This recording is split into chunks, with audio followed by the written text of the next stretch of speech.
Yo, what up YouTube? Welcome back to another thought process video. This video is going to be a little differently than my other ones. Someone gave me the suggestion to just only show where the action is, kind of shorten down the time of the full video. It kind of helps out the YouTube algorithm a little bit. So I'm just going to test this out for a few videos. Let me know what you guys think. I know majority of you guys enjoy the full 20-minute gameplay because you guys are like busy with work and you like that full commentary the entire way. But just let me know what you guys think. Give me feedback if I should keep doing it this way or go back to my old way where I do the whole entire gameplay instead of just the action in between. So let me know what you guys think. Much love. Hope you guys enjoyed the video. Alright guys, so we land Overlook. We're going to third party climatizer. And the reason why we're doing this is because no one landed with this Overlook. We loot it really fast. Climatizer normally has 1 to 2 teams land on it, and teams around it normally survey or epi. We actually fight the team that's epi. And right here, you guys see I have 2 frag grenades. I'm going to throw one up in the air and one forward. The reason why I throw the first one in the air is kind of get them scared and run to the other one without realizing it. And I actually hit both on the Gibby. Gibby bubbles, and that's a huge situation because he bubbles and doesn't help his entire team at all. It doesn't help him or his teammates. So I go ahead and get the Gibby out the way. I go down to fight the Octane, hit him for 11, and the reason why I immediately bubble after I hit that 11 is because the PK has to do a whole nother animation. This is why PK is best in Gibby's hands, because he can do things like this and find cover where he can finish the animation with the PK, where a lot of legends struggle with trying to do that, so they normally opt for the Mastiff.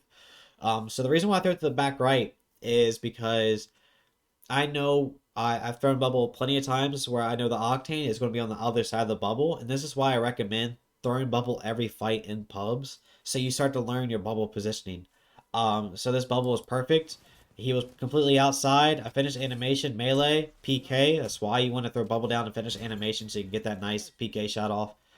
The reason why I missed that melee there, again, he was to the right, I melee to the left. You're going to miss that majority of the time unless you get like a lucky lunge. So a lot of people get confused if they're right next to somebody why it doesn't hit. Just know you have to be right on them with the melee for it to hit. Alright, so right here, quick clips, absolute beamerson, 3-tap somebody at the wingman, and we just make a beautiful push off of it. And you have to make a play off of when situations like this happens.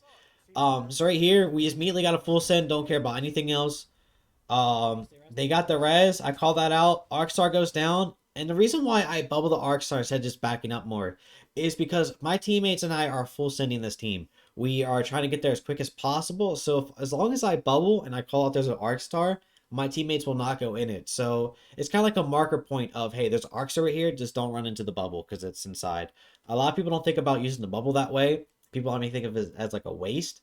But you know, there's already someone really weak. I can kind of push off of it. It wasn't meant to be pushed off of. It was meant to be a beacon for that Arc Star.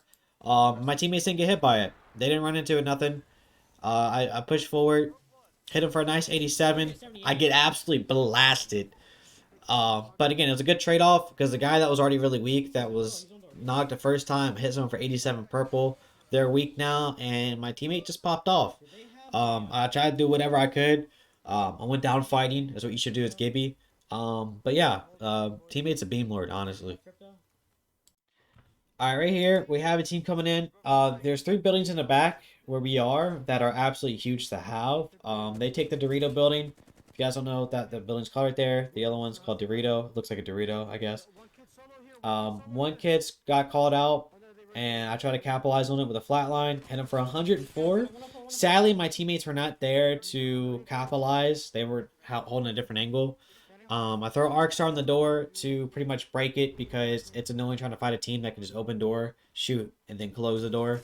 Right here, Shoxy made a bad call out. He said that he got hit with the Kraber, but he said he wouldn't have survived unless he had a gold helmet. Which false information. You no matter if you have red shield with gold helmet, you're going to get dropped in the head. If you're Gibby, Caustic, it doesn't matter how much health you have. You will get instantly dropped by a Kraber if it's hit in the head. So Quick and I were thinking it is a Sentinel to the head or something like that. So we went into this fight not knowing they had a Kraber. Um, I wasn't listening to the sound at the time because I was throwing an Arc Star and fighting and stuff. So I didn't really pay attention to the sound. I just saw his health drop. So that's why I'm holding this head peak like I am. throwing arc stars. Unfortunately hits Gibby's arm shield, and this time I still don't know. Even though he's shooting at me with the Kraber, I don't know he has a Kraber. I just think they're just trying to get like little poke shots at me. But that's why this guy keeps doing that. He keeps peeking out for his Gibby, and I had no idea, and I got really lucky right there. He hit me in the body. I had no arm shield up, and we could have got punished for that. Thankfully, we didn't get punished. It could have get me in the head, and his teammate kept bait me out, but I was just doing constant damage. I wasn't really expecting that to be a bait. But again, I just go back to the situation because now I know he has Kraber, so I just want to keep baiting out his shots. His teammate beams me, and right here I make a call out that they might push me. Because when you get low, normally people push, and my teammates just had an angle already, would capitalize. Gibby thought he was better than me for some reason. Very unfortunate for him. But right there, when you get weak, use that to your advantage. When the Gibby gets weak, people normally act up and they want to push that immediately. And if your teammates play through enough, or your teammates know that if Gibby gets low, the team might push. So there's another building back here. It's the fourth building. It's a little further away than these three, but it's the one that's more in circle. So of course the team wants that immediately as soon as they possibly can. I go and just waste a Phoenix to heal up because I don't think I'll need a Phoenix late game. Phoenixes are normally harder to take when it gets to end game. Here's a beautiful Kraber.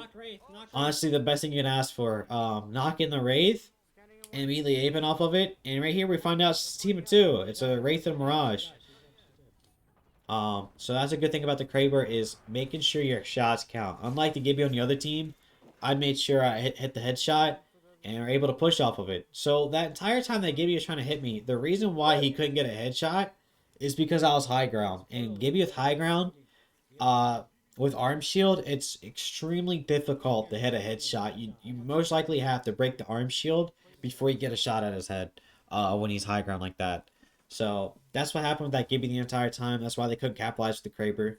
That's why I have only 4 shots in this Kraber. And I capitalized on it. That's what you have to do. You have to make sure if you have Kraber, you have to capitalize. Again, I'll make a video on a Kraber and a future thought process where I absolutely went off for the Kraber.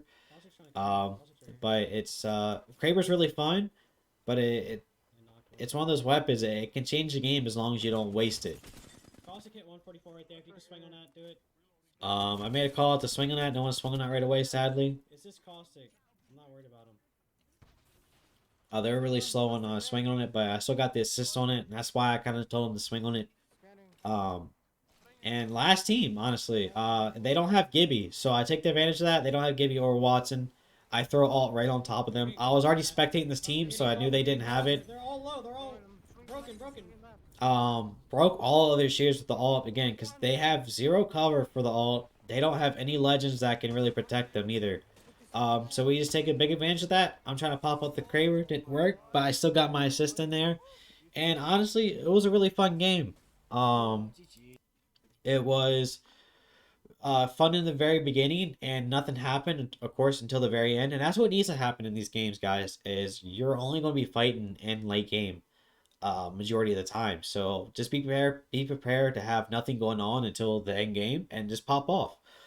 That's what we did. We used our abilities correctly. I waited to use my ult to the very end. And again, the team didn't have Gibby, didn't have Watson, because I was making sure that entire time. I was looking to see who had what, like what legends were present on the field. That's what you have to do with Gibby. That's what you have to do if you have a sniper, and that's what I did with the Kraber. And I was honestly constantly scouting to see what people were. And as soon as they came through, we scanned, we threw ult on them, and absolutely destroyed them. So GG's all around that game. It was really fun, and it was a really good Kraber at the end and a good alt at the very end as well. And that's what you want to do, is have that good alt situation happen, and that's what you want to save your alt for. Yo, hopefully you guys enjoyed the YouTube video. Again, guys, give me the feedback if you guys like this way better, of the straight to the action, explaining the action, what's going on in the situation, or if you guys like the old thought process videos where it's the full game and I give kind of like commentary in like the middle of no action going on. But with this kind of video, it was perfect because we just get early KP, which I recommend you guys always doing early KP and strictly just playing late game. That's what it kind of cuts to. So again, all the feedback is appreciated. anything really helps the person that suggests this, thank you so much. So maybe future thought process videos will be like this video. But again, give me your all's feedback. Any feedback's great. Much love, much appreciated. See you guys in the next video. Peace.